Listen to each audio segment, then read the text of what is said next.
السلام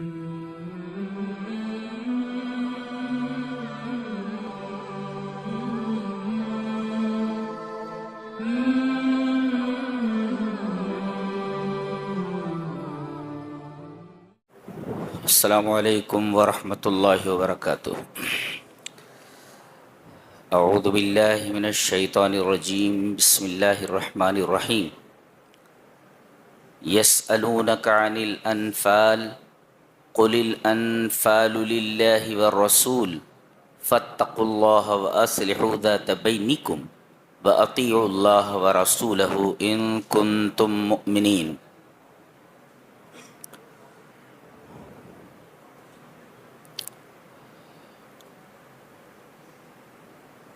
دسویں پارے کی تفسیر کا خلاصہ پیش کیا جا رہا ہے۔ سورہ انفال چل رہی ہے۔ یسألونک عن الانفال، اس سورہ کریمہ کا نام ہی انفال ہے۔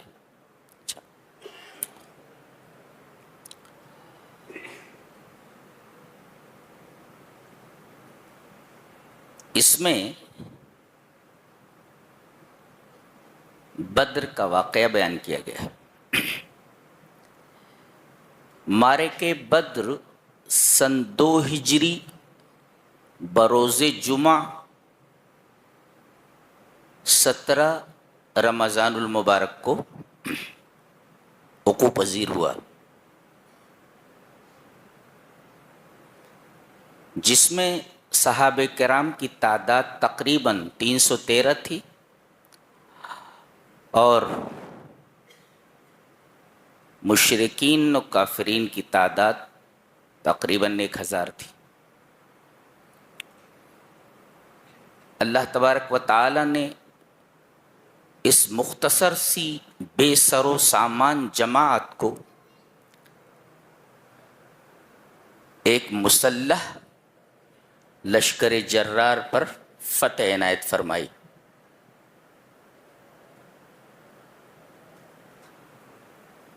ستر کافرین مارے گئے اور 70 گرفتار ہوئے، اور 14 صحابہ کرام شرف شہادت سے بہرور ہوئے، جن میں 6 مہاجرین ہیں اور 8 انصار۔ ان سب کو شہادت کے بعد بدر کے میدان ہی میں دفن کر دیا گیا۔ میں بدر کے میدان کے سامنے کھڑا ہوا ہوں، سامنے جبل الملائکہ ہے جہاں سے فرشتے اترے۔ میدان دیکھ کر میرا دل دھڑک اٹھا اور بے اختیار آنکھوں سے آنسو نکل پڑے کہ اسی میدان میں نبی اکرم صلی اللہ علیہ وسلم کے 313 جیال صحابہ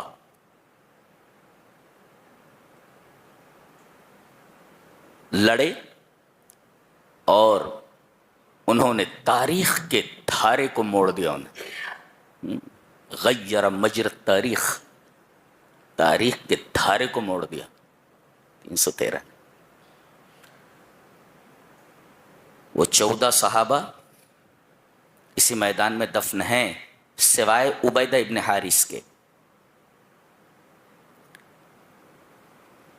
وہ راستے میں لوٹتے وقت شہید ہوئے، زخم زیادہ تھے، لوٹتے وقت راستے ہی میں انہوں نے شہادت پائی۔ کتنا خون دیا ہے ان لوگوں نے اسلام کے۔ ہم لوگوں کو تو بنی بنائی روٹی مل گئی، کھا رہے ہیں۔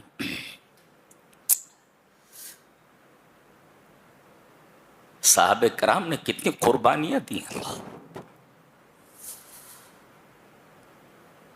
ان قربانیوں کو کسی بھی میزان سے، کسی بھی ترازو سے تولا نہیں جا سکتا، اور نہ اس کا اندازہ کیا جا سکتا ہے۔ سب کچھ اللہ اور اس کے رسول پر قربان کر دیا۔ ایسے نہیں، ان صحرا نشینوں کو، بکریاں چرانے والوں کو اللہ تبارک و تعالی نے پوری دنیا عطا کر دی. تقریباً 17 ممالک ہیں. یہ سب خیرات ہیں صحابہ کرام رضوان اللہ تعالی علیہ مجمعین کی.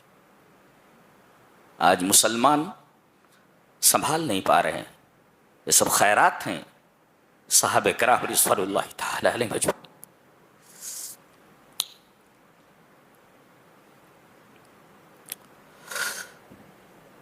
سامنے غالباً اس طرف تبوک کی طرف راستہ گیا ہوا ہے. یہاں ایک ہورڈنگ لگی ہوئی ہے، بڑا سا بورڈ ہے، اس پر تمام شہدائے بدر کے نام لکھے ہوئے ہیں. یہ اس میں نے دیکھا کہ ایک صاحب کے کئی لڑکے مارے جا چکے ہیں.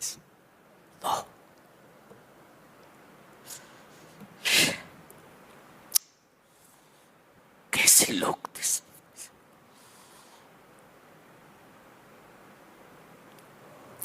اب یہ جو لڑنے والے تھے ان کے 3 گروپ ہو گئے، 3 جماعتیں ہو گئی. ایک جماعت تو نکل گئی بھاگے ہوئے لوگوں کا، ہزیمت خوردہ لوگوں کا، ہارے ہوئے لوگوں کا تعاقب کرتے ہوئے کہ دوبارہ نہ آ جائیں. بھاگتے ہوئے کافرین کا تعاقب کرتے ہوئے ایک جماعت نکل گئی. ایک دوسری جماعت مال غنیمت جو چھوڑ کر بھاگے تھے ان کو جمع کرنے میں لگ گئی. اور تیسری جماعت جناب محمد رسول اللہ صلی اللہ علیہ وسلم کی حفاظت کے لیے کھڑی ہو گئی، دیوار بن کر کے، کہ کہیں دھوکے سے نبی کو کوئی نقصان نہ پہنچے. 3 جماعتیں. ایک ایک ادا ان کی صحابہ کرام کی عجیب سی لگ رہی ہے، عجیب سی لگ رہی کہ نبی کو کچھ نہ ہو جائے. ایک جماعت نبی کی حفاظت کے لیے کھڑی ہوئی ہے. اب جب سب جمع ہوئے اس پر جھگڑا ہوا، اختلاف ہوا. یہ جو مال غنیمت جمع کرنے والے تھے بولے ہم نے جمع کیا ہے، ہم ہی اس کے حقدار ہیں، کسی اور کو نہیں دیں گے. وہ جماعت جو مفرورین کا تعاقب کر رہی تھی اس نے کہا کہ ہم لوگ بھاگے ہوئے لوگوں کا تعاقب کر رہے تھے، جنگ میں تھے ہم، ہمارا بھی حق ہوتا ہے. اور تیسری جماعت نے کہا کہ ہم تو جناب محمد رسول اللہ صلی اللہ علیہ وسلم کی حفاظت میں سر بکف کھڑے ہوئے تھے، ہمارا بھی حق ہوتا ہے. یہ اختلاف ہوا. آخر میں فیصلہ سنایا گیا، قل الانفال للہ والرسول. یہ جو مال غنیمت اللہ اس کے رسول کا ہے. سب خاموش ہو گئے. تو کہا گیا کہ یہ مال غنیمت یہ اللہ اور اس کے رسول کا ہے. جی معاملہ اسی پر ختم ہو گیا. اب آیت دیکھتے ہیں. یہ لوگ مال غنیمت کے بارے میں سوال کرتے ہیں. قل الانفال للہ والرسول، آپ کہہ دیجئے کہ یہ مال غنیمت اللہ اور اس کے رسول کا ہے. اچھا تو پہلے فاتقوا اللہ، اللہ سے ڈرو. اللہ سے ڈرنے کا مطلب، تقوی اختیار کرنے کا مطلب یہ ہے کہ اللہ نے جن جن چیزوں کا حکم دیا اسے کرو اور جن جن چیزوں سے منع کیا اسے چھوڑ دو. یہ تقوی. وَأَصْلِحُوا ذَاتَ بَيْنِكُمْ، اور آپسی اختلاف کو دور کرو. اگر اختلاف ہو جائے تو اس اختلاف کو ختم کرو. ایک بھائی اگر دوسرے بھائی سے کسی وجہ سے ناراض ہے تو کسی طریقے سے ان کی ناراضگی ختم کر کے آپس میں ان کو ملا دو. اس کو کیسے؟ اصلاح ذات البین. اور اس کے بعد کہا گیا وَأَطِیعُوا اللَّهَ وَرَسُولَهُ إِن كُنتُم مُؤْمِنِینَ، اور اطاعت کرو اللہ کے اور اس کے رسول کی اگر تم ایمان والے ہو. تو گویا کہ اگر تم ایمان والے ہو تو یہ چاروں چیزیں تمہارے اندر پائی جانی چاہیے.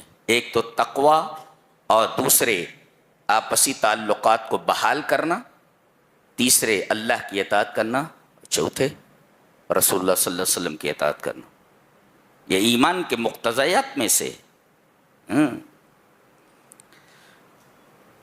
صحابہ کرام کی ایک ادا یہاں بڑی پسند آئی، بہت زیادہ.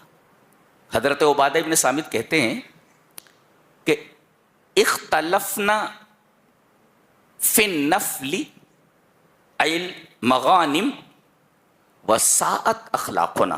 اللہ اکبر. کہتے ہیں کہ ہم نے مال غنیمت میں اختلاف کیا اور ہمارے اخلاق خراب ہو گئے. اللہ اکبر. اخلاق کی خرابی اس طریقے سے نہیں تھی ان کے اندر جیسی ہم میں ہے. وہ بدخلقی جو ہمارے اندر ہے ان کے اندر تو سوچی بھی نہیں جا سکتی جی. لیکن وہ کہہ رہے ہیں کہ ہم نے اس معاملے میں اپنے بھائیوں سے اختلاف کیا, ہمارے اخلاق خراب ہو گئے. لاحظ دیکھو کہ صحابہ کرام رضوان اللہ تعالی علیہم اجمعین کا درجہ ایمانی کس حد تک پہنچا ہوا تھا اور ایمان کے کس درجے پر یہ فائز تھے. ایک جگہ اختلاف ہوا تو کہہ رہے ہیں ہمارے اخلاق بگڑ گئے, اور یہاں پوری زندگی بد اخلاقیوں سے بھری ہوئی ہے. یہ فرق ہے آج کل کے مسلمانوں اور صحابہ کرام رضوان اللہ تعالی علیہم اجمعین کے اخلاق کے درمیان. سبحان اللہ. قربان جائیے, ایسے ہی نہیں اسلام ہم تک آیا ہے. دیکھو کیسے لوگ. آگے دیکھیے, انما المؤمنون الذين اذا ذكر الله وجلت قلوبهم واذا تليت عليهم آياته زادتهم ایمانا وعلى ربهم يتوکلون. مومن کون ہے؟ یہ تو کہا گیا ان کنتم مومنین, اگر تم مومن ہو. آگے وضاحت کی گئی کہ مومن کے اندر جو نمایاں اور پروناؤنسڈ ایٹریبیوٹس ہوتی ہیں, نمایاں خصوصیات جو ہوتی ہیں, وہ کیا ہے؟ بتایا گیا کہ مومن وہ ہیں کہ جب اللہ کا ذکر کیا جائے تو ان کے دل دھڑک اٹھتے. اللہ کی بات آ جائے, اس کی توحید کی بات آئے, اس کی عظمت کی بات آئے, آدمی کا دل دھڑک اٹھے. یہ ایمان کی علامت ہے. اور دوسرے وَإِذَا تُلِيَتْ عَلَيْهِمْ آيَاتُهُ زَادَتْهُمْ ایمانا, اور قرآن حکیم جب پڑھا جائے تو آدمی کے ایمان میں زیادتی ہو جائے. ایک مفسر اس ٹکڑے کی تفسیر کرتے ہوئے لکھتا ہے کہ زیادہ اہم یہ نہیں ہے کہ تم نے کتنی بار قرآن ختم کیا ہے, زیادہ اہم یہ ہے کہ قرآن کو پڑھنے کے بعد تمہاری زندگی میں کتنا تغیر ایجابی, کتنا پازیٹو چینج ہوا ہے, کتنا مثبت چینج اور کتنی مثبت تبدیلی تمہاری زندگی میں ہوئی ہے, وہ دیکھو. تو زیادہ اہم یہ نہیں کہ تم نے کتنی بار قرآن ختم کیا ہے, زیادہ اہم یہ ہے کہ قرآن پڑھنے کے بعد, سننے کے بعد تمہاری زندگی میں مثبت تبدیلی کیا آئی ہے. It is important. یہ اہم ہے. کیا بات. اللہ اکبر. کتنی صفتیں ہیں. اللہ کو ذکر کیا جائے تو ان کے دل دھڑک اٹھتے, آیتوں کی تلاوت کی جائے تو ان کا ایمان بڑھ جائے. 2 وعلی ربہم یتوکلون, اور اپنے رب پر وہ توکل کریں. ایک مفسر لکھتا ہے کہ یہاں قوانین نصر بیان کیے گئے ہیں جی, یعنی اللہ تبارک و تعالی کی مدد کب آتی ہے, یا اسی طریقے سے آدمی کامیاب کب ہوتا ہے. کامیابی کے لیے اور اللہ تبارک و تعالی کی مدد کے لیے آنے کے لیے کون سے قوانین اور کون سے اصول کار فرما ہوتے ہیں. کہا کہ 2 چیزیں ہیں. ایک تو یہ یقین کہ ومن نصر الا من عند اللہ, کہ فتح ہوتی ہے, مدد آتی ہے, کامیابی ملتی ہے اللہ تبارک و تعالی کی طرف سے. کتنا فرق ہے دیکھیے. ایک MBBS کے طالب علم سے پوچھا گیا, سنا ہے کہ آپ نے اچھے نمبرات لیے ہیں اور آپ MBBS میں داخلے کے لیے اس کے لائق ہو گئے ہیں, اللہ کا شکر ادا کیجیے. اب وہ یہ بولے کہ اس میں اللہ کہاں سے آ گیا, میں نے رات دن محنت کی ہے, میں نے کتابیں کھنگا لی ہیں, رات دن ایک کیا ہے. اس میں اللہ کہاں سے آ گیا؟ یہ دیکھو, یہ کامیابی جو ملتی ہے نا, وہ یقین ہو کہ یہ اللہ کی طرف سے ملی ہے. تو قوانین نصر کیا ہے؟ ایک تو یہ یقین کہ مدد اللہ کی طرف سے آتی ہے ایک, اور دوسرے اعداد القوہ, آپ طاقت تیار کریں. جی, آپ کے پاس قوت ہونی چاہیے, بس قوت ہونی چاہیے. یہ دو چیزیں ہیں قوانین نصر میں سے. یہ دو قوانین بہت ضروری ہیں مدد کے لیے, مدد آنے کے لیے, کامیابی کے لیے. یہ یاد رکھیں ہمیشہ.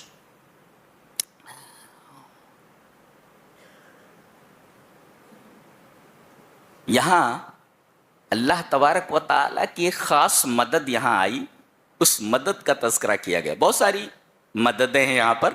ایک تو فرشتے آئے ہیں جی, اور دوسرے یہ کہ اللہ تبارک و تعالیٰ نے ان کے اوپر ایک رحمت نازل فرمائی. کیا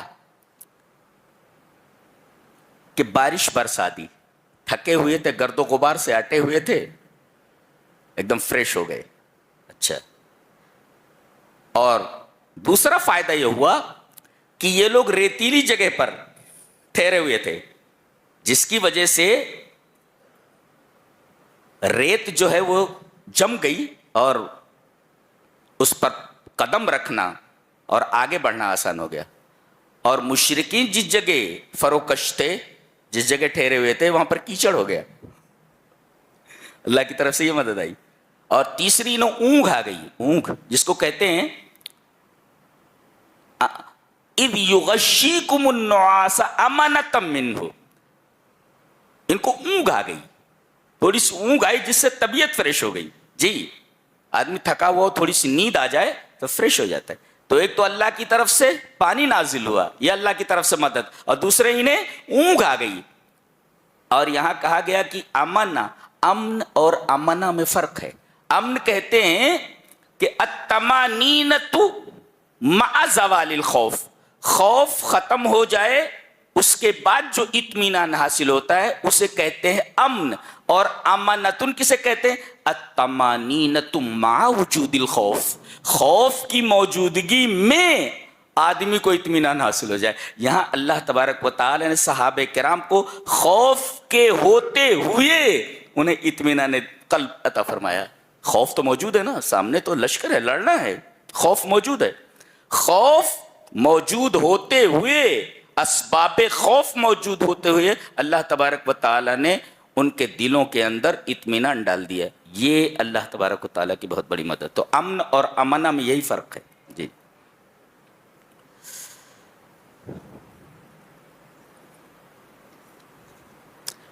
اور نبی کریم صلی اللہ علیہ وسلم کے لیے تھوڑی اونچائی کے اوپر ایک چھپر ڈال دیا گیا تھا, جہاں حضرت صدیق آپ کے ساتھ ہیں, اور آپ دعا فرما رہے ہیں کہ اے اللہ, یہ مختصر سی جماعت آج اس میدان میں جمع ہے, اگر یہ آج ہلاک کر دی گئی تو قیامت تک روئے زمین پر تیرا کوئی نام لیوا نہیں رہے گا. اس سے پتہ چلتا ہے کہ وہ جو وہاں پر موجود ہیں یہ دنیا کی کریم لوگ جمع ہیں. 313 ایک صحابی عجیب و غریب. اے اللہ, اگر یہ مختصر سی جماعت یہاں ہلاک کر دی گئی, مار دی گئی, تو قیامت تک روئے زمین کے اوپر تیرا کوئی نام لیوا باقی نہیں رہے گا. جس سے پتا چلتا ہے کہ اس میں ایک ایک صحابی, اللہ اکبر, دنیا کے کریم لوگ جمع ہیں یہاں پہ, کریم لوگ جنہوں نے تاریخ کے دھارے کو موڑ دیا. نہیں تو نبی کریم صلی اللہ علیہ وسلم ایسا نہ فرماتے, اگر یہ مختصر سی جماعت یہاں مار دی گئی تو قیامت تک تیرا کوئی نام لیوا نہیں رہے گا. تو گویا کہ ہم جڑے ہوئے ہیں صحابہ سے. اسلام ایسے نہیں پہنچا ہے ہمارے پاس, گویا کہ ہمارا ایک گہرا تعلق اس جماعت کے ساتھ ہے. واجب الاتباع ہیں صحابہ کرام, بہت عظیم الشان گروہ ہے یہ, اور جن سے محبت جزو ایمان ہے. یہ معمولی لوگ نہیں ہیں, کریم لوگ جمع ہیں میدان. آپ تصور کریں تو صرف آپ کا دل دھڑکے گا اور آنکھوں سے آنسو رواں ہو جائیں. سمجھ میں آ رہا ہے یہ. اور اس کے بعد نبی کریم صلی اللہ علیہ وسلم چھپر جہاں لگا ہوا تھا اس سے باہر نکلے. اللہ تبارک و تعالیٰ نے آپ سے کہا کہ آپ مٹھی بھر ریت اٹھائیں اور مشرکین کی طرف پھینک دیں. آپ نے مٹھی بھر ریت اٹھائی اور مشرکین کی طرف یہ کہہ کر پھینکی شاہت الوجوہ، چہرے خراب ہو جائیں. نبی کریم صلی اللہ علیہ وسلم نے اخذ حفنۃ من تراب، مٹھی بھر مٹی اٹھائی اور مشرکین کی طرف پھینک دی یہ کہہ کر کے چہرے خراب ہوں. اللہ تبارک و تعالیٰ نے ہر مشرک کی آنکھ میں یہ ریت پہنچا دی. یہ بھی اللہ تبارک و تعالیٰ کی مدد. اور یہاں کہا جا رہا ہے فَلَمْ تَقْتُلُوهُمْ وَلَكِنَّ اللَّهَ قَتَلَهُمْ، تم نے انہیں قتل نہیں کیا، اللہ نے قتل کیا. یہ تو مدد ہے اللہ کی. دیکھ رہے ہو، فَلَمْ تَقْتُلُوهُمْ، تم نے کفار مشرکین کو قتل نہیں کیا، وَلَكِنَّ اللَّهَ قَتَلَهُمْ، اللہ نے قتل کیا. وَمَا رَمَيْتَ إِذْ رَمَيْتَ وَلَكِنَّ اللَّهَ رَمَى، آپ نے یہ جو مٹھی پر ریت پھینکی ہے یہ آپ نے نہیں پھینکی ہے، اللہ نے یہ ریت پھینکی ہے. آپ نے تو صرف ڈالا ہے، اللہ تبارک و تعالیٰ نے پہنچایا ہے. پتہ یہ چلا کہ ان الفاعل الحقیقی هو اللہ، فاعل حقیقی اللہ ہے. وَإِنَّ مَا سِوَاهُ وَسَائِطْ لَا تَأْثِيرَ لَهَا بِدُونِ اللَّهِ، اور اس کے علاوہ جتنی بھی چیزیں ہیں وہ واسطے ہیں، ان واسطوں کے اندر تاثیر پیدا ہو ہی نہیں سکتی جب تک اللہ ان کے اندر تاثیر پیدا نہ کرے. آپ کتنے بھی اسباب اختیار کر لیں، اگر سبب کے اندر اللہ تاثیر نہ ڈالے تو یہ اسباب کسی کام نہیں آ سکتے. دوا میں اگر اللہ شفا کی تاثیر نہ ڈالے دوائیں بے اثر ہوں گی. تو فاعل حقیقی اللہ، اس کے علاوہ جتنی بھی چیزیں ہیں سب وسائط ہیں، اسباب ہیں، وسائل ہیں. اور ان وسائط میں تاثیر اس وقت تک پیدا نہیں ہو سکتی جب تک کہ اللہ ان وسائط کے اندر، ان واسطوں کے اندر تاثیر پیدا نہ کرے. بہت سارے لوگوں کو سانپ کاٹ لیتے ہیں، زہریلے سانپ، آدمی مرتا نہیں، زہر کھا لیا مرتا نہیں، اس لیے کہ اللہ تبارک و تعالیٰ نے اس سبب کے اندر وہ تاثیر نہیں رکھی کہ فوراً اسے موت آ جائے. ہاں یہ یاد رکھے. تو فاعل حقیقی کون؟ اچھی طرح دل میں بٹھاؤ، اللہ. اور یہ جو واسطے ہیں جو ہم اختیار کرتے ہیں، یہ وسائط اس وقت تک مؤثر نہیں ہو سکتے، ان میں اس وقت تک تاثیر نہیں آ سکتی جب تک کہ اللہ ان وسائط اور اسباب میں تاثیر نہ ڈالے. نشین کرو، یہ بتائے گا تم نے قتل نہیں کیا، اللہ نے قتل کیا. تم نے مٹھی پر ریت نہیں پھینکی، اللہ نے پھینکی ہے. یہ مطلب ہوا جو میں نے ابھی سمجھایا. اس کے بعد فرمایا گیا کہ یا ایھا الذین آمنوا اطیعوا اللہ ورسولہ ولا تولوا عنہ وانتم تسمعون. نبی کی بات سننے کے بعد پیٹھ پھیرنے کا سوال ہی پیدا نہیں ہوتا. آپ صرف اطاعت کریں گے، آپ صرف اطاعت کریں گے نبی کی بات آ جائے تو. ایک مفسر لکھتا ہے کہ پورے قرآن حکیم میں، ذہن نشین کرو، پورے قرآن حکیم میں 79 ٹائمز یعنی 79 مرتبہ استماع وحی کے بارے میں بات کہی گئی ہے. استماعی وحی کا مطلب ہوتا ہے listening to the revelation، یعنی استماعی وحی کو سننے کا تذکرہ قرآن حکیم میں 79 بار ہے. 79 ٹائمز وحی کا سننا، جو اللہ کی طرف سے وحی نازل ہوتی، اس کے سننے کے بارے میں 79 بار قرآن حکیم میں بیان آیا ہے. اچھا، کہتے ہیں کہ وحی کے سننے کی 3 قسمیں. ایک ہے استماع صوت، آواز کا سننا، ابھی جو آپ نے سنا. حافظ صاحب پڑھ کر گئے؟ جی جی، یہ ہے استماع صوت، آواز کا سننا. حافظ سے آپ نے سنا، اور ایک ہے استماع فہم، پہلے کا تعلق کان سے، آواز کا سننا فہو للاذن، وہ کان کے لیے ہے، اور واستماع فہم، سمجھ کا سننا فہو للذہن، یہ ذہن کے لیے ہے۔ سمجھے کتنا آپ نے آواز سنی، ابھی آپ کو سمجھایا جا رہا ہے، یہ استماع فہم ہے، یہ سمجھ کر سننا، یہ ذہن کا کام ہے۔ اور تیسرا ہے استماع اجابہ فہو للقلب، قبول کرنے کا سننا، اس کا تعلق قلب سے ہے۔ تو استماع صوت کا تعلق کان سے، اور استماع فہم کا تعلق ذہن سے، کہ کیا پڑھا گیا، سمجھا کیا آپ نے۔ اور تیسرے، اب سننا اور سمجھنا، اس کے بعد تیسرے نمبر پہ معاملہ آتا ہے اس کے ماننے کا، اس کے قبول کرنے کا۔ اگر آدمی خالی سن لے کافی نہیں ہے، اگر آدمی سن لے اور سمجھ لے تب بھی کافی نہیں ہے۔ سننے اور سمجھنے کے بعد تیسرا جو مرحلہ ہے وہ اہم ہے، کہ سننے اور سمجھنے کے بعد آپ اسے قبول کریں، دل پر وہ اثر انداز ہو اور آپ اس پر عمل کریں، یہ استماع اجابہ ہے۔ تو پہلے کا تعلق صوت سے، اس کا تعلق ہے کان سے، اور دوسرا استماع فہم جس کا تعلق ذہن سے، اور تیسرا استماع اجابہ اس کا تعلق ہے قلب سے۔ جی وہی کہا گیا، وَلَا تَكُونُوا كَالَّذِينَ قَالُوا سَمِعْنَا وَهُمْ لَا يَسْمَعُونَ، ان لوگوں کی طرح نہ ہو جاؤ جن لوگوں نے کہا ہم نے سن لیا جبکہ وہ نہیں سنتے ہیں۔ ایک ہوتا ہے سن کر کے نہ سننا، یہ دیکھو عجیب بات کہی جا رہی ہے۔ بعض لوگ کہتے ہیں کہ ہم نے سن لیا، وَهُمْ لَا يَسْمَعُونَ، حالانکہ وہ سنتے نہیں، یعنی سننے کے بعد نہیں سنتے۔ یہ دیکھو ایک عجیب بات کہی جا رہی ہے، سبحان اللہ۔ جی اس کے بعد کہا گیا دنیا میں بدترین جانور کون ہے معلوم ہے؟ ان شر الدواب، دابہ میں جانور، زمین پر چلنے والا، ان شر الدواب عند اللہ، آپ کے نزدیک بہت سے ہو سکتے ہیں، اللہ کے نزدیک سب سے بدتر جانور کون سا ہے؟ یہ دیکھیں عند اللہ کی قید لگی ہوئی ہے۔ آپ کے نزدیک کوئی جانور چھوٹا ہو سکتا ہے، کوئی بڑا ہو سکتا ہے، کوئی برا ہو سکتا ہے، کوئی اچھا ہو سکتا ہے۔ اللہ تبارک و تعالیٰ کے نزدیک سب سے برا جانور کون؟ باقی وہ لوگ ہیں الصم البکم الذین لا یعقلون، سم بہرے ہیں عن سماع الحق، حق کو سننے سے، حق نہیں سنتے ہو، یہ بہرے ہیں۔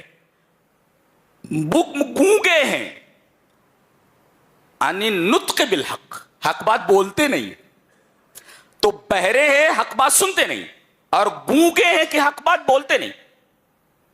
اور لا یعقلون اے لا یستخدمون عقولہم فی حصول الایمان، ایمان کو حاصل کرنے کے لیے اپنی عقل کو استعمال نہیں کرتے۔ تو گویا کہ تین چیزیں آپ کو استعمال کرنی ہے، ابھی بتایا نہیں، وہی ہے کہ سننے کے لیے تین چیزیں ضروری ہیں۔ یہاں بھی اگر آپ کو سب سے برا جانور نہیں بننا ہے تو آپ گونگے نہ بنے، بہرے نہ بنے، اور بے عقل نہ بنے۔ جی ان تین چیزوں کا تذکرہ ہے۔ ان شر الدواب عند اللہ الصم البکم الذین لا یعقلون، کیا بات ہے، سبحان اللہ۔ اس کے بعد ایک قانون بتایا جا رہا ہے کہ اگر معاشرے میں برائی ہونے لگے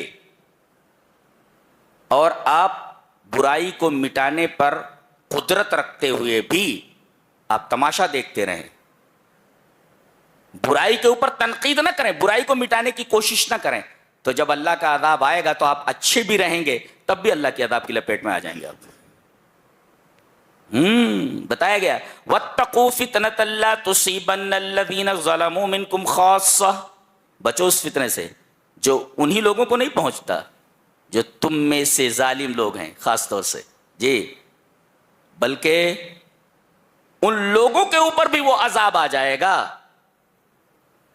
جو لوگ امر بالمعروف اور نہی عن المنکر نہیں کریں گے، بھلائی کا حکم نہیں دیں گے، برائی سے روکیں گے نہیں۔ اگر کوئی برا کام ہو رہا ہے آپ روکیں، غلط ہے یہ، اس کے اسٹیپس ہیں۔ اگر آپ زبان سے بول سکتے زبان سے بولیں، ہاتھ سے مٹا سکتے ہیں ہاتھ سے مٹائیں، طاقت سے مٹانا چاہیں طاقت سے مٹائیں، اور اگر نہیں کر سکتے کم سے کم دل میں برا سمجھیں اسے. یہ 3 اسٹیپس ہیں. تو گویا کہ امر بالمعروف اور نہی عن المنکر نہیں کریں گے تو اگر عذاب آیا تو آپ بھی عذاب کی لپیٹ سے نہیں بچ پائیں گے. ایک نقطہ لے کر کے جاؤ، بتایا جا رہا ہے، کمال کی کتاب. اللہ تعریف نہیں کر سکتا، الفاظ نے کیا اللہ کی صفت ہے، اس کی تعریف کیسے کر سکتے ہیں آپ؟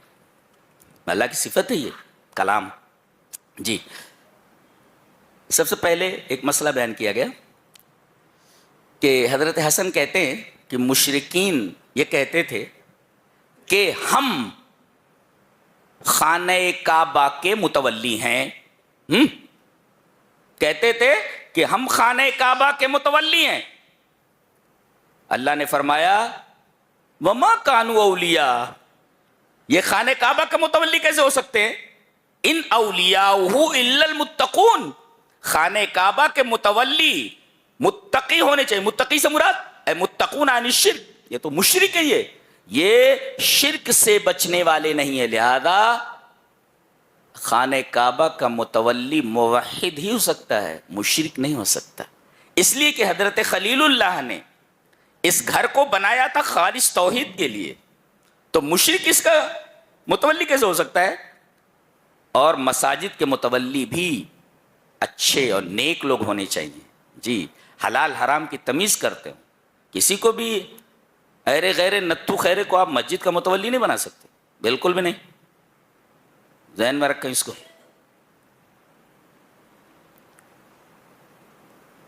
اس کے بعد ایک بڑی پیاری بات کہی جا رہی ہے، متوجہ ہیں؟ اس لیے بات بڑی اہم ہے.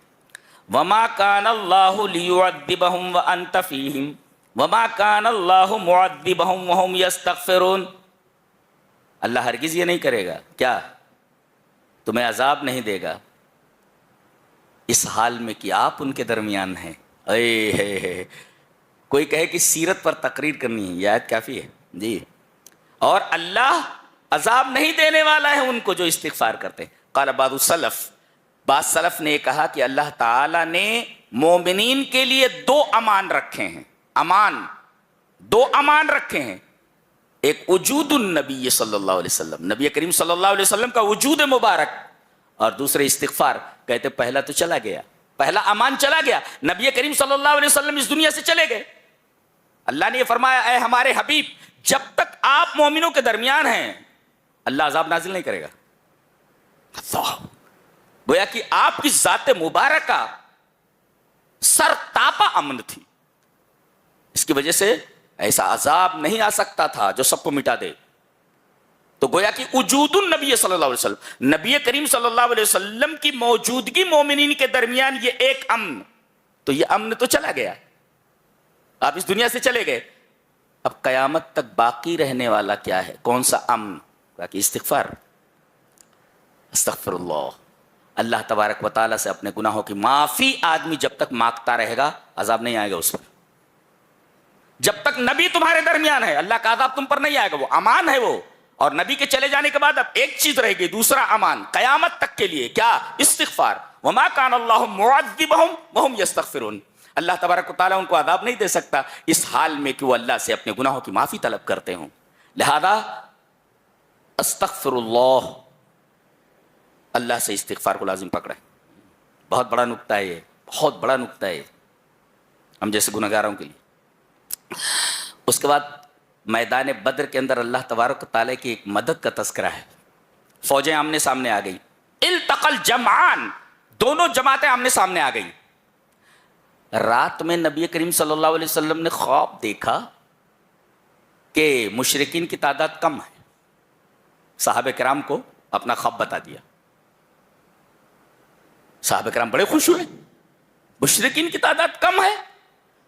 تو جب یہ سنا کہ مشرکین کی تعداد کم ہے تو ان کے دل مضبوط ہو گئے، اور مشرکین کا جو روب فطری طور پر ان کے دلوں کے اوپر چھایا ہوا تھا وہ روب ختم ہو گیا. یہ فائدہ ہوا. نبی نے کہا میں نے خواب دیکھا ہے کہ مشرکین کی تعداد کم ہے. جب یہ خواب آپ نے سنایا تو فائدہ کیا ہوا؟ مومنین کے دل مضبوط ہو گئے اور مشرکین کا روب ان کے دلوں سے ختم ہو گیا. ایک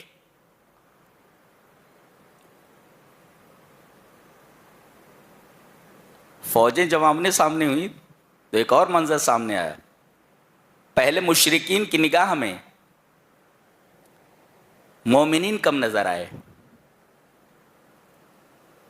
ان کی نگاہ میں کم دکھایا گیا کہ یہ مضبوطی کے ساتھ پامردی کے ساتھ لڑائیں, اور ان کی نگاہ میں مسلمانوں کو کم دکھایا گیا کہ وہ بھاگیں نہ لڑیں, یہ نہ بھاگیں لڑیں اور وہ نہ بھاگیں وہ لڑیں.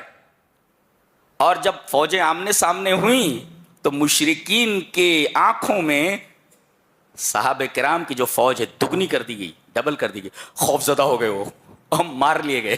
گویا کہ اللہ تبارک و تعالیٰ کی مدد خاص تھی صحابہ کرام کے ساتھ, یہاں بھی اس طرح کامیاب ہوئے. بالکل اللہ نے صحیح فرمایا. اور اس سے سچا کون ہو سکتا ہے کہ فلم تقتلوہم ولکن اللہ قتلہم, تم نے قتل نہیں کیا, اللہ نے قتل کیا ان کو. دیکھ رہے ہو, ایک ہی چیز ہے مگر نتیجے دو ہیں. گویا کہ اگر چیز ایک ہو تو اللہ کئی نتائج اس سے پیدا کر سکتا ہے. اور یہ ہم پہلے پارے میں پڑھ چکے ہیں. پتھر ایک ہے, چشمے 12 نکل, عصا ایک ہے, پتھر بھی ایک ہے. ایک چیز کو ایک چیز کے اوپر مارا گیا, 12 چیزیں نکل آئیں. تو اللہ ایک چیز سے کئی نتیجے پیدا کر سکتا ہے, وہ ہر چیز پر قادر ہے.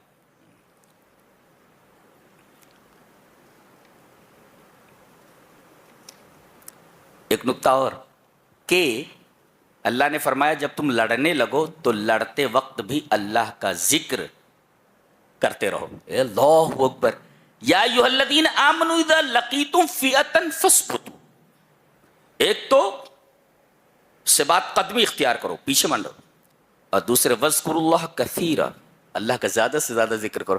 بتاؤ میدان جنگ میں جب کثرت سے ذکر کرنے کا فائدہ اور اس کا حکم بیان کیا گیا ہے اور کہا گیا کہ تاکہ تم کامیاب ہو جاؤ, تو بتاؤ اللہ تبارک و تعالیٰ کا ذکر اگر امن کے حالات میں آدمی برابر کرتا رہے تو اس کو کیا فوائد آ سکتے ہیں, اس کو کیا فوائد مل سکتے ہیں, اندازہ نہیں لگا سکتے.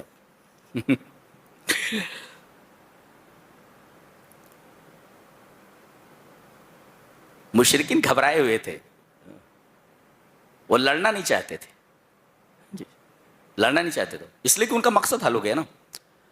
نبی کریم صلی اللہ علیہ وسلم اس قافلے کو پکڑنے کے لیے آئے تھے جو ابو سفیان شام سے لے کر مکہ جا رہے تھے.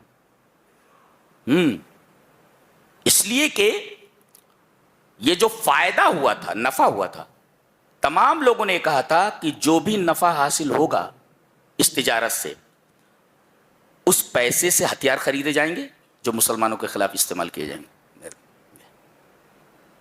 جبرائیل کے ذریعے نبی کریم صلی اللہ علیہ وسلم کو خبر دے دی گئی اور حکم دیا کہ پکڑ لو ان کو.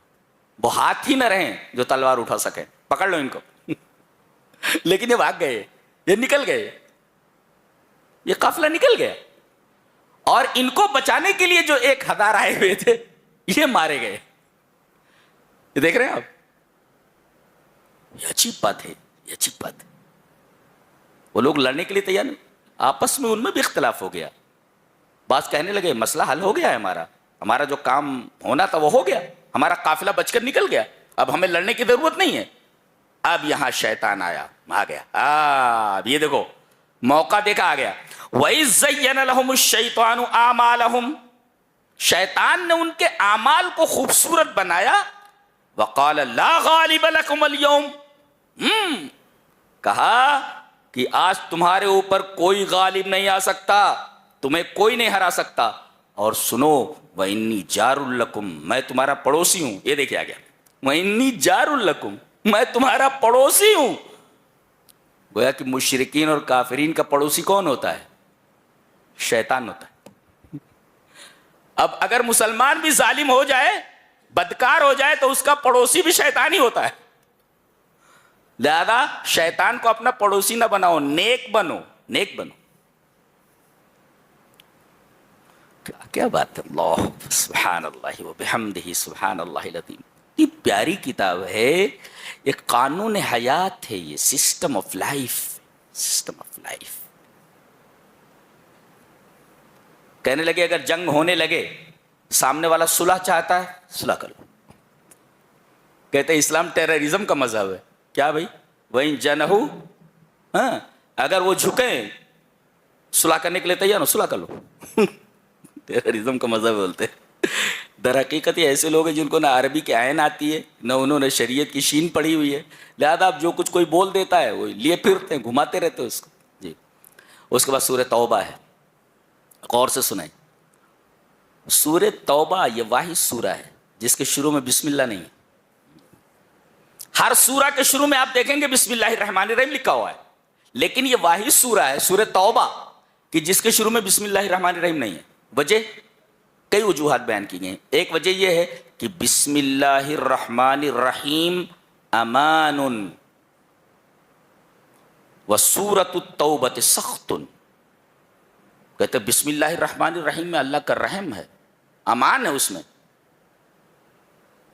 اور سورہ برات کے اندر اللہ غصے میں ہے, تو اس وجہ سے بسم اللہ الرحمن الرحیم یہاں نہیں لکھا گیا, اس لیے کہ اللہ غصے میں ہے, لہذا یہاں رحم کا کوئی سوال پیدا نہیں ہوتا. اللہ سخت غصے میں ہے, یہ اس وجہ سے یہاں نہیں. اور سب سے بہترین جواب یہ ہے کہ حضرت جبریل علیہ السلام جب اس سورہ کو لے کر نازل ہوئے, وہاں سے جب لے کر آئے تو اس سورہ کے شروع میں بسم اللہ الرحمن الرحیم نہیں تھا. یہ بہترین جواب ہے.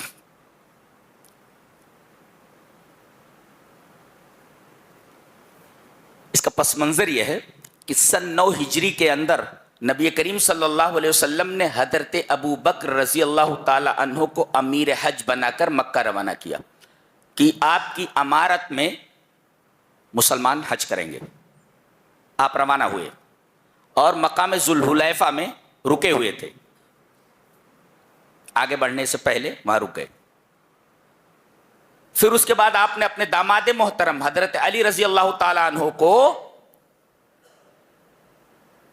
یہ سورہ برأت کے کچھ احکام دے کر کے بھیجا. کہا کہ ان کی امارت کے اندر مسلمان حج کریں گے اور تم وہاں پر یہ چیزیں سنا دینا. آپ کا کام ہے سنانا اور ان کا کام ہے امارت, کہ ان کی امارت میں لوگ حج کریں گے. ٹھیک ہے, ان کی امارت میں حج کریں گے تو سمجھ میں آئے یہ کیا لے کر گئے تھے. بتاتے 4 چیزیں انہیں بیان کرنی تھی, 4 چیزوں کا اعلان کرنا تھا حضرت علی کو. کیا؟ کہ آج سے ننگا ہو کر کے کوئی آدمی خانہ کعبہ کا طواف نہیں کرے گا. اللہ یطوف البیت عریان, کوئی بھی ننگا ہو کر کے, پہلے ننگے ہو کر کے طواف کرتے تھے, عورتیں بھی ننگی ہو کر کے کرتی تھی. کہا گیا کہ آج کے بعد سے کوئی خانہ کعبہ کا طواف ننگا ہو کر کے نہیں کرے گا. ایک اعلان کر دیا گیا.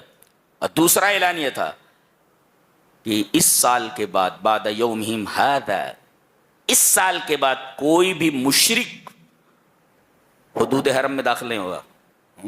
یہ اعلان کر دو. اور تیسرے یہ اعلان کر دو کہ ایمان والوں کے علاوہ کوئی جنت میں نہیں جائے گا. اور چوتھا اعلان یہ کر دو کہ جن سے ہمارا معاہدہ ہے تو معاہدے کی مدت کا ہم پاس کریں گے, تب تک ہم رکے رہیں گے, ہم ان سے جنگ نہیں کریں گے. مدت ختم ہوئی کہ جہاں پاؤ ان کو قتل کرو. اب دیکھو قرآن حکیم کس کانٹیکسٹ میں بات کرتا ہے. یہ ان لوگوں کے بارے میں جنہوں نے عہد کو توڑ دیا تھا. نبی کریم صلی اللہ علیہ وسلم نے فرمایا عہد کی جو مدت ہے ہم اس مدت تک رکیں گے, ان کو اوپر ہتھیار نہیں اٹھائیں گے. لیکن جیسے ہی مدت پوری ہوگی ان لوگوں نے عہد کو توڑا ہے, لہذا جہاں ان کو پاؤ قتل کرو. اب یہ کہتے ہیں کہ دیکھو قرآن ذات پات کی بات کرتا ہے, قرآن ٹیررزم کی بات کرتا ہے کہ جہاں بھی غیر مسلم ملے اس کو قتل کر دو. ارے بھائی اس کا کانٹیکسٹ ہی دوسرا ہے, یہ کانٹیکسٹ ہی دوسرا ہے. یہ ان لوگوں کے لیے ہے جن لوگوں نے عہد کو توڑ دیا تھا, عہد شکنی کی تھی, ان کے بارے میں اسی وجہ سے کہا گیا. فَإِذَا انْسَلَخَ الْأَشْهُرُ الْحُرُمُ، جب حرام کے مہینے ختم ہو جائیں فَاقْتُلُوا الْمُشْرِكِينَ حَيْثُ وَجَدتُّمُوهُمْ، تو جب مشرک کو جہاں پاؤ قتل کرو. دیکھو جب حرام کے مہینے ختم ہو جائیں، یہ کانٹیکسٹ بتاتا ہے کہ یہاں پر جب حرام کے مہینے ختم، حرام کے مہینے کون کون سے ہیں؟ ایک تو الگ ترتیب ہے، ایک شوال، ذیقعد، ذی الحج، محرم، یہ تین ایک ترتیب سے ہیں، اور رجب چوتھا. 4 مہینے یہ حرام کے مہینے. جی تو جیسے ہی حرام کے مہینے ختم ہوں ان کو جہاں پاؤ قتل کرو. یہ ایک کانٹیکسٹ میں ہے، یہ دنیا کے تمام غیر مسلموں کے لیے نہیں ہے. اگر کوئی اس سے استدلال کرتا ہے تو یہ باطل استدلال ہے، یہ کانٹیکسٹ سے کاٹ کر کے بات کرنا ہوا. جیسے کوئی کہے یا ایھا الذین آمنوا لا تقربوا الصلاۃ، کوئی کہے کہ قرآن میں ہے کہ اے ایمان والو نماز کے قریب نہ جاؤ. ارے بھئی آگے پڑھنا کیا لکھا ہوا، وَأَنْتُمْ سُكَارَىٰ، جب تم نشے میں ہو. تو جب تم نشے میں ہو اس کو ہٹا دیتا ہے اور خالی اتنا پڑھتا ہے یا ایھا الذین آمنوا لا تقربوا الصلاۃ، اے ایمان والو نماز کے قریب نہ جاؤ. چلو نماز کی چھٹی ہو گئی. ارے آگے پڑھ کیا لکھا ہوا ہے، وَأَنْتُمْ سُكَارَىٰ، جب تو حالت نشہ میں ہو تو نماز کے قریب مت جا. ایسے ہی ہے یہاں، یہ کانٹیکسٹ میں ہے، یہ ایک سیاق میں ہے، یہ اسے ہر جگہ نہیں فٹ کر سکتے آپ. ان لوگوں نے عہد توڑ دیا تھا تو نبی اکرم صلی اللہ علیہ وسلم نے فرمایا جب تک عہد کی مدت ختم نہیں ہو جاتے مجھ سے نہیں لڑیں گے. جیسے مدت ختم ہو ان کو مارو جہاں ملیں گے، اس لیے کہ انہوں نے عہد کو توڑا ہے. یہ کچھ خاص لوگوں کے لیے خاص وقت میں خاص پس منظر میں ہے، سب کے لیے نہیں ہے. یہ قرآن حکیم کا سیاق بتا رہا ہے. جی اور اس کی تردید کیسے ہوتی ہے؟ اگلی آیت سے وَإِنْ أَحَدٌ مِّنَ الْمُشْرِكِينَ اسْتَجَارَكَ فَأَجِرْهُ، اگر جنگ کے دوران کوئی مشرک تم سے پناہ طلب کرے تو اسے پناہ دے دو. حتی یسمع کلام اللہ، اور یہاں تک کہ وہ اللہ کا کلام سنے، پھر اس کو امن کیمپ میں لے جا کر کے چھوڑ دو. دیکھو پاؤ جہاں قتل کر دو، اگر یہ بات ہوتی تو یہاں تو یہ کہا گیا کوئی مشرک پناہ طلب کرے تو اسے پناہ دے دو اور اسے امن کیمپ پہنچا دو سیفلی. تو یہ سب غلط فہمیاں ہیں قرآن کو نہ جاننے کی وجہ سے، قرآن کو نہ پڑھنے کی وجہ سے. اور علماء کو چاہیے کہ یہ ساری چیزیں بیان کرتے ہیں، بیان کریں اس کو. آگے آیت بیان کی جا رہی ہے کہ 8 رشتے ایسے ہیں، جی 8 چیزیں ایسی ہیں جو سب کی سب جائز ہیں، سب جائز ہیں. 8 چیزیں ایسی، اور انسان ان 8 چیزوں کو بہت زیادہ پسند کرتا ہے، کہ قدر کرتا ہے. چلو پڑھ لیتے ہیں، غور سے سنیں، غور سے، بہت غور سے.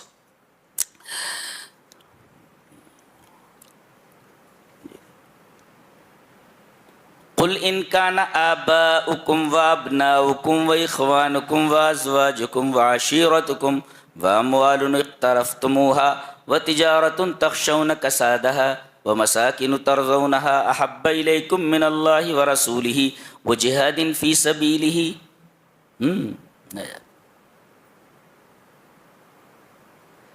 یہ آیت کریمہ ہے.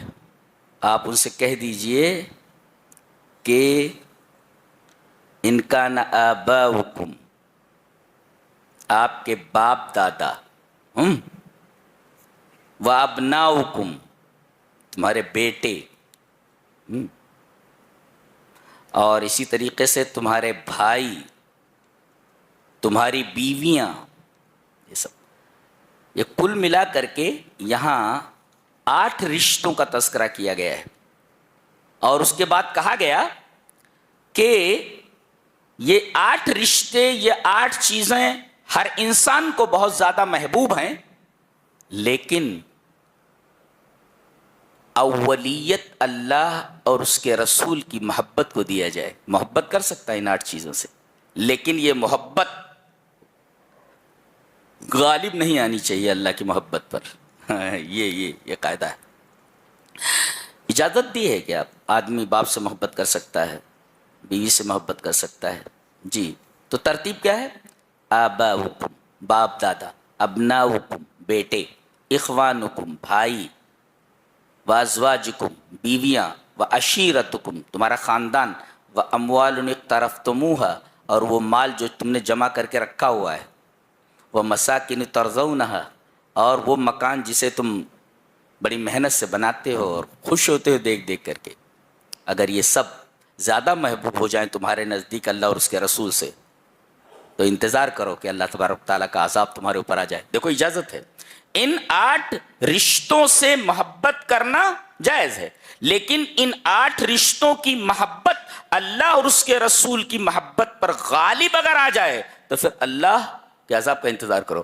آج ہم نے دنیا کی تمام محبتوں کو اللہ اور اس کے رسول کی محبت پر غالب کر رکھا ہے، عذابات نے چاروں طرف سے ہمیں گھیرا ہوا ہے۔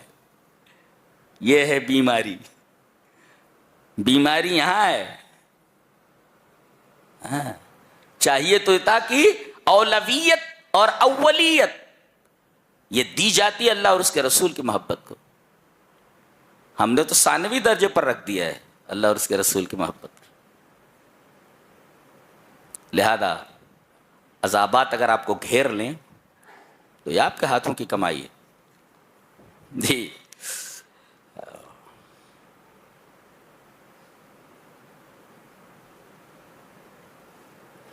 بتایا گیا کہ اللہ تبارک و تعالیٰ کی مدد اصل ہے۔ نبی کریم صلی اللہ علیہ وسلم کو پکڑنے کے لیے بہت زیادہ اونٹوں کا اعلان کیا گیا تھا کہ ان کو پکڑ کر کے کوئی لائے۔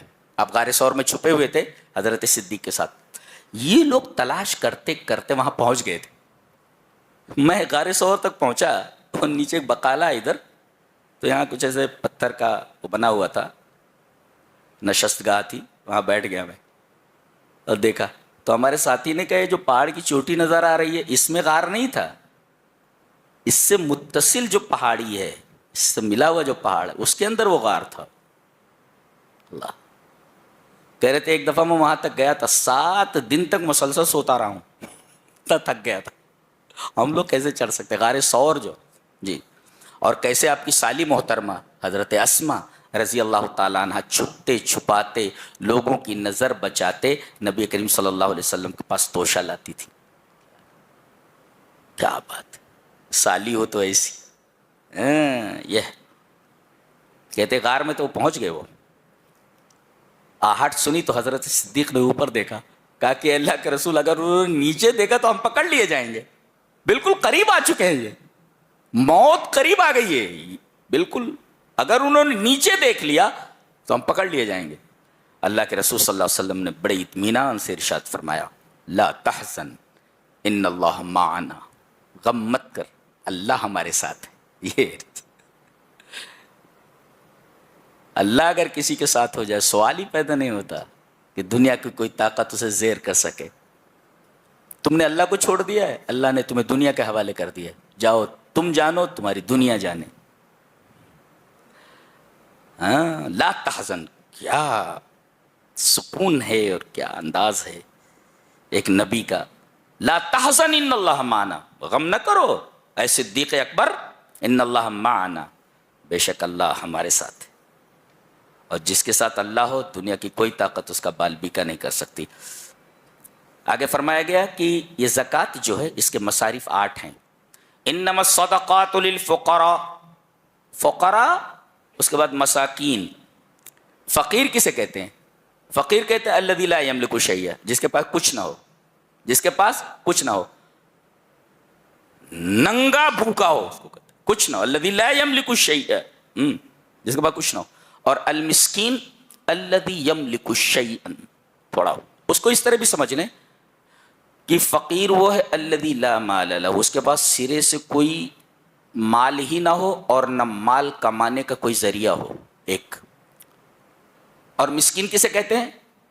تھوڑا بہت مال ہو لیکن پورا نہ پڑتا ہو،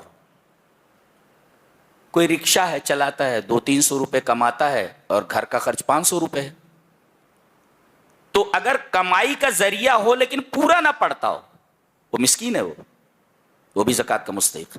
تو فقیر جس کے پاس کچھ نہ ہو آپ زکوٰۃ کے مد سے اسے دیں، المسکین جس کے پاس ذریعہ تو ہو کمانے کا لیکن پورا نہ پڑتا ہو، بچے زیادہ ہیں، اخراجات زیادہ ہیں، تو ان کو بھی دیجیے۔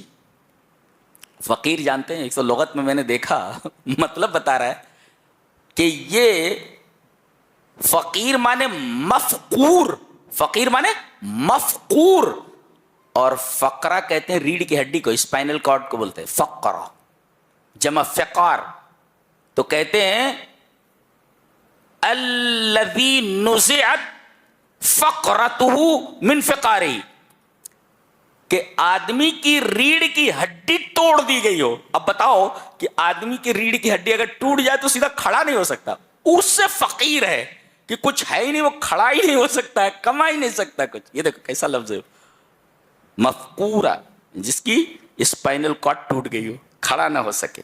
جی، مسکین تو کھڑا ہو سکتا ہے، تھوڑا بہت چل سکتا ہے، لیکن فقیر وہ جو چل ہی نہ سکے، اس کی اسپائنل کارڈ ٹوٹ گئی ہو۔ کیا کتاب ہے، سبحان اللہ! اور عربی زبان کتنی ریچ لینگویج ہے۔ جی، یہ واحد کتاب ہے دنیا کی کہ آپ کی جتنی بھی بار پڑھیں آپ کو ایسا لگے گا جیسے جس آیت سے آپ گزرے ہیں، اور آپ کے سامنے ایسے معنی آئیں گے، پتہ چلے گا یار اس آیت میں یہ بھی ہے کیا۔ دنیا کی کوئی کتاب پڑھے، بہت سے ناولس وغیرہ، بہت ساری کتابیں ہم نے پڑھی۔ ایک ناول پڑھ رہے تھے، ارے وہ پڑھتے پڑھتے ساتھی بتا رہا ہے کس کو ڈھونڈ رہے ہو، ان کو ہو از دا کلر، قاتل کون ہے اس ناول میں؟ ارے بولے وہ بٹلر ہے، وہ بٹلر۔ ارے یار پوری ناول کا مزہ کرکرا کر دیا تم نے ابھی سے بتا کر کے۔ اچھا وہ ہے کیا، وہ کھانا پکانے والا وہ قاتل ہے کیا؟ اچھا ختم، پھر وہ کتاب کو اٹھا کر کے ایک طرف رکھ دیتے ہیں۔ جی، لیکن یہ کتاب ایسی ہے کہ پڑھتے جاؤ سیری حاصل نہیں ہوتی۔ جی، والعاملین علیہا، اور زکوٰۃ پر کام کرنے والے۔ زکوٰۃ پر کام کرنے والے، ایسا ہے کہ یہ جو آتے ہیں زکوٰۃ، یہ در حقیقت اس زکوٰۃ کے مستحق نہیں ہیں، بلکہ جو ادارے بھیجیں وہ ان کو ایک رقم کے لیے تیار کریں کہ ہم آپ کو اتنا رقم دیں گے۔ یہ ایک بہترین طریقہ ہے۔ ویسے بھی اگر دیکھو بیچارے کہاں کہاں سے آتے ہیں، اور میں تو گیا ہوں وہاں بنگال کی طرف، بہار کی طرف، دیکھا گاؤں چھوٹے چھوٹے ہیں لیکن لڑکیوں کا مدرسہ چل رہا ہے، لڑکوں کا مدرسہ چل رہا ہے۔ میں حیران ہو گیا۔ تو بڑی دور دور سے وہ آپ کے پاس آتے ہیں، 200 روپے بھی مل گیا تو خوش ہو جاتے ہیں، 500 روپے بھی مل گیا تو خوش ہو جاتے ہیں۔ کہتے ہیں یہ لوگ پرسنٹیج لیتے ہیں۔ بہرحال اس کے اندر تھوڑی بہت ترمیم کرنا ضروری ہے، اس لیے کہ وہ والعاملین علیہا میں نہیں آتے ہو۔ بہرحال والمؤلفۃ قلوبہم، مؤلف قلوب یہ کون ہوتے ہیں؟ نو مسلم، کہ ابھی اسلام لایا ہے تاکہ وہ اسلام پر ثابت قدم رہ سکے، سب کچھ چھوڑ کے آیا ہے، لہذا زکوٰۃ کے مال سے اس کی مدد کرو تاکہ وہ پھر کفر کی طرف نہ پلٹ جائے۔ اس کو مؤلف قلوب کہتے ہیں۔ وفی الرقاب، گردن چھڑانا۔ بعض لوگوں نے اس کے اندر وسعت پیدا کی ہے اور کہا کہ جو لوگ بلا جرم کے قید و بند کی مشقتیں اٹھا رہے ہیں، زکوٰۃ کے مال سے انہیں چھڑانے کی کوشش کی جا سکتی ہے۔ والغارمین، قرض دار، مقروض ہے کوئی تو آپ اس کا قرض اتار دیں۔